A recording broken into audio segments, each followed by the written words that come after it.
व्यापार एवं उद्योग।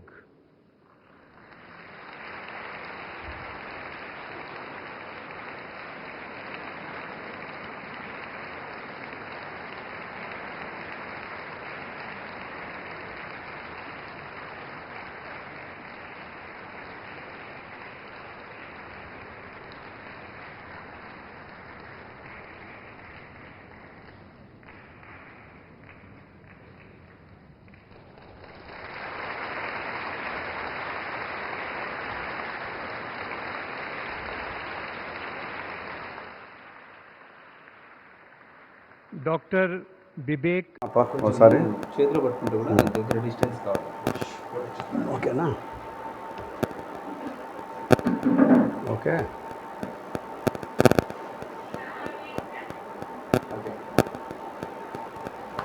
ధర్మవరము పట్టుచీరల వ్యాపారస్తులకి అసోసియేషన్ ప్రెసిడెంట్గా నా నమస్కారములు. నా పేరు గిరిరాజ్ రవి. ఇక్కడ అసోసియేషన్ ప్రెసిడెంట్గా గత 2 సంవత్సరాలుగా ధర్మవరము వ్యాపారస్తుల చేత ఎన్నుకోబడి సేవలు అందిస్తున్నాను. ముఖ్యంగా ఈరోజు ఈ వీడియో పెట్టడానికి కారణం ఏమంటే,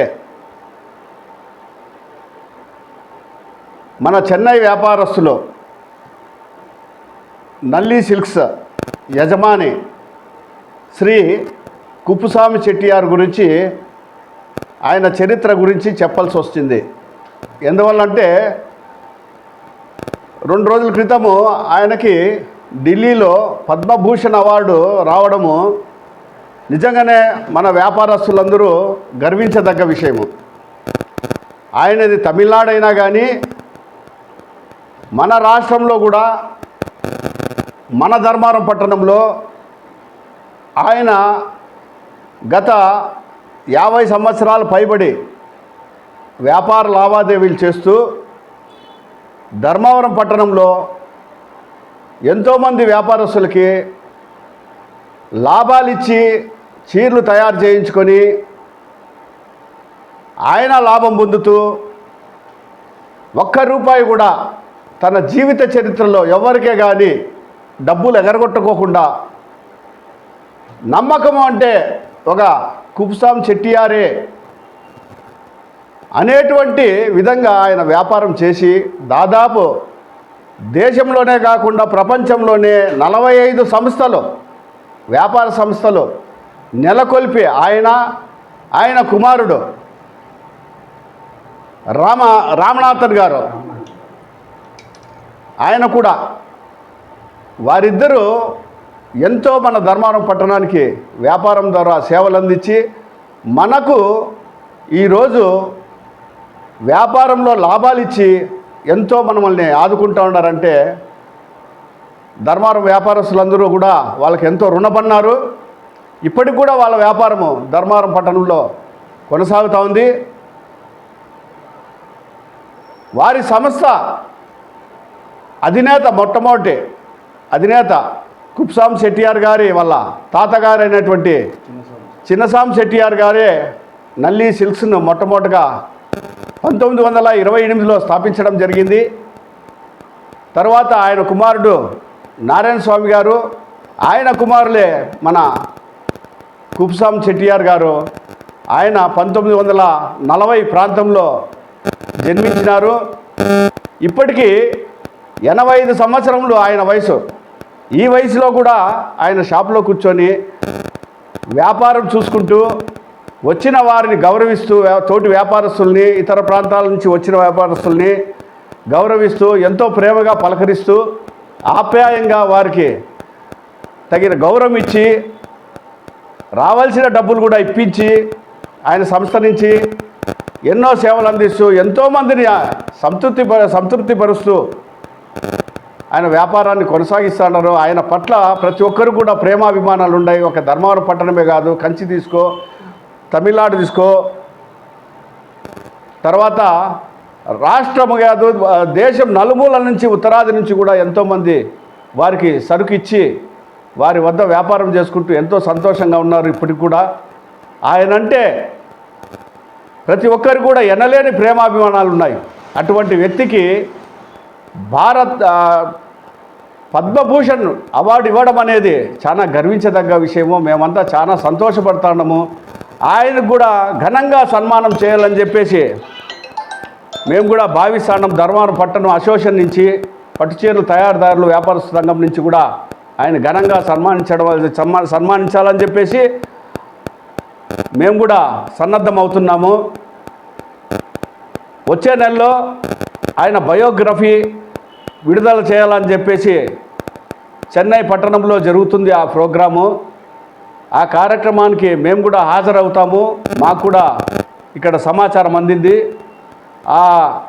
ఏ రోజైతే ఆ కార్యక్రమము చేయడం జరుగుతుందో ఆ రోజు మేమంతా కూడా ధర్మవరం పట్టణానికి సంబంధించిన అసోసియేషన్ వాళ్ళే కాకుండా ఇంకా ధర్మవరంలో తోటి వ్యాపారస్తులు ఎవరన్నా కానీ వాళ్ళతో సత్సంబంధాలు కొనసాగించిన వాళ్ళు కూడా మేము కూడా వస్తామంటే వాళ్ళని కూడా తీసుకెళ్ళడం జరుగుతుంది.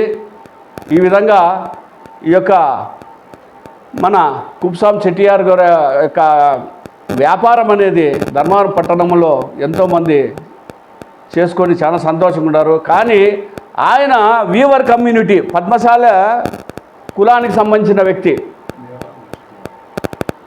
ఆయనని ఆదర్శంగా తీసుకొని ఇప్పుడున్న వ్యాపారస్తులు కూడా అందరికీ అదే విధంగా సహకారం అందిస్తే గిన ₹1 డబ్బులు ఎగరగొట్టుకోకుండా ఏదైతే సమయం చెప్పినారో నెల, 2 నెలల, 3 నెలల ఆ టైం లోపల డబ్బులు ఇస్తూ ఉంటే గిన ధర్మవరం వ్యాపారస్తులు కూడా ఎంతో ఉన్నత స్థాయికి పోతారు, ఎంతో సంతోషంగా ఉంటారు. కార్మికుడు కూడా ఇంత అన్నం తినేటువంటి పరిస్థితిలో. కాబట్టి తోటి వ్యాపారస్తులకు ఇతర ప్రాంతాల వ్యాపారస్తులు కూడా నమస్కరించి వేడుకునేది ఏమంటే ధర్మవరం నుంచి వ్యాపారం చేసుకొని సరుకు తీసుకొని పోయి ఏదైతే మాట చెప్పింటామో ఆ మాట ప్రకారము కుప్సాం చెట్టియార్ గారు ఏదైతే వ్యాపార పద్ధతిని అవలంబించినారో అదే పద్ధతిని అవలంబిస్తే వీరికి కూడా మేము 30 సంస్థలు స్థాపించినాము, 40 సంస్థలు స్థాపించినాము అని చెప్పుకొని డప్పు కొట్టుకునే వాళ్ళకు కూడా ఆయన మార్గంలో నడిస్తే వాళ్ళకు కూడా పద్మభూషణ్ అనే అవార్డు రాష్ట్రపతి నుంచి అందేటువంటి పరిస్థితులు కూడా ఉన్నాయి. ఇది చాలా విలువైనది. ఈ యొక్క అవార్డు అనేది వాళ్ళకి తెలియజేస్తున్నాను. ఎందుకంటే ధర్మవరం పట్టణము ఎంతో సతమతమైపోతూ ఉంది. చేనేత కార్మికులు కూడా రోడ్డున పడే పరిస్థితి. మరి ఇటువంటి పరిస్థితుల్లో మరి ఇతర ప్రాంతాల వ్యాపారస్తులు ధర్మవరం పట్టణం పట్ల చూపిస్తున్న ఈ చిన్న చూపు అనేది చాలా బాధాకరం. ఇంకొక విషయం ఏం చెప్పాలంటే ఈరోజు ధర్మవరం పట్టణంలో ఒక అసోసియేషన్ అనేది ఏర్పాటైంది. గతంలో 2001లో మొట్టమొదటిసారిగా ధర్మవరం పట్టణ సిల్క్ హౌస్ అసోసియేషన్ ఏర్పాటైంది. ఆ యొక్క అసోసియేషన్ కూడా ఎవరి వల్ల ఏర్పడిందంటే గిన మన కుప్సాం చెట్టియార్ గారి వల్లే. అది కూడా ఆ కాలంలో కొంతమంది వ్యాపారస్తులు ఒకరికొకరికి అనైక్యతా భావంతో ఐకమత్యం లేకోకుండా ధరలు ఎక్కడికంటే అక్కడికి తక్కువ ధరలకి కాంపిటీషన్ చేసుకొని ఒకరిపైన ఒకరు పోటీతత్వంతో చీరల ధరలను తగ్గించేసి ఇవ్వడం జరిగింది. ఎంతో నష్టాలు వచ్చినాయి అప్పుడు కూడా. మరి ఆఖరికి ఆయన కుప్సాం చెట్టియార్ గారే, నల్లి కుప్సాం చెట్టియార్ గారే ధర్మవరం పట్టణానికి వచ్చి అయ్యా మీరు ఈ విధంగా చేసుకోవడం వల్ల చేనేత కార్మికులు కూడా ఇబ్బంది పడతారు, మగ్గాలన్నీ నిలిచిపోతాయి, మీరంతా కూర్చోండి, ఐకమత్యంగా ఒక సంస్థని ఒక అసోసియేషన్ ఏర్పాటు చేసుకోండి, ఒక సంఘాన్ని ఏర్పాటు చేసుకోండి, మీరందరూ చీరల ధరలన్నీ నిర్ణయించండి, లాభం ఇంత అని పెట్టుకోండి, కూళ్ళు ఇంత అని ఇవ్వండి చేనేత కార్మికులకి అని సలహా చెప్పి అందరినీ కలిపి ఒక సంఘాన్ని ఏర్పాటు చేయడంలో సిల్క్ హౌస్ అసోసియేషన్ అనేటువంటి ఒక వ్యాపార సంస్థని సంఘాన్ని ఏర్పాటు చేయడంలో ఆయన యొక్క విలువైన ఒక సమాచారం అనేది మనకి ఎంతో గర్వించదగ్గ విషయము. ఆయన చేసిండే సేవ మనకి ధర్మవరం పట్టణానికి ఆ రోజు ఆయన ఇచ్చిండే వ్యాపారం వల్లనే, ఆయన చేసిండే వ్యాపారం వల్లనే, ఆ డబ్బులు వచ్చిన ఆ లాభాల వల్లనే ఈరోజు ఇంత పెద్ద సంస్థగా ధర్మవరము వ్యాపారము డెవలప్ అయిందని చెప్పేసి తెలియజేయడం జరుగుతుంది. అటువంటి వారు 85 సంవత్సరాల వయసులో కూడా మనల్ని అంత ప్రేమగా అంత గౌరవంగా ఇప్పటికి కూడా పోతేగిన గౌరవించి మాట్లాడే విధానము ఈ కాలంలో చూస్తుంటే ఆయనను గుర్తు చేసుకుంటే ఇప్పుడు జరుగుతుండే పరిణామాలు చూస్తే సరుకు తీసుకొని పోతే ఒక్క పార్టీ కూడా సరుకు తీసుకున్న పార్టీ ఎక్కడ ఉంటాడో కనపడడం లేదు. డబ్బుల కోసం పోతేనో తర్వాత ఆర్డర్ కోసం పోతే మాత్రం ఎక్కడి నుంచినో ఒక మెసేజ్ వస్తుంది, ఇన్ని చీరలు కావాలని చెప్పేసి. డబ్బుల కోసం అంటే ఆ మనిషి లేడు. చెక్కులు ఇస్తే చెక్కు బౌన్సులు. మరి తన జీవిత చరిత్రలో చెక్కు కానీ ఏదే కానీ ఇంతవరకు ఫెయిల్ అయితే చరిత్ర లేదంటే నల్లి చిన్నస్వామి చెట్టియార్ గారు మనవడైనటువంటి కుప్స్వామి చెట్టియార్ గారు ఒక రికార్డు చరిత్రలో దేశంలో అత్యధిక వ్యాపారం చేసేటువంటి సంస్థ ఏదైనా ఉందంటే ఒక నల్లి సిల్క్స్ అని చెప్పేసి ఘంటాపథంగా చెప్పేటువంటి అటువంటి కీర్తిని పొంది ఆయనకి ఈరోజు దేశంలో ఒక పద్మభూషణ్ అనేటువంటి అవార్డు ఇవ్వడము ఎంతైనా సమంజసము. దీనికి మేమంతా సంతోషిస్తున్నాము. జై కుప్స్వామి చెట్టియార్, జై కుప్స్వామి చెట్టియార్, జై కుప్స్వామి చెట్టియార్.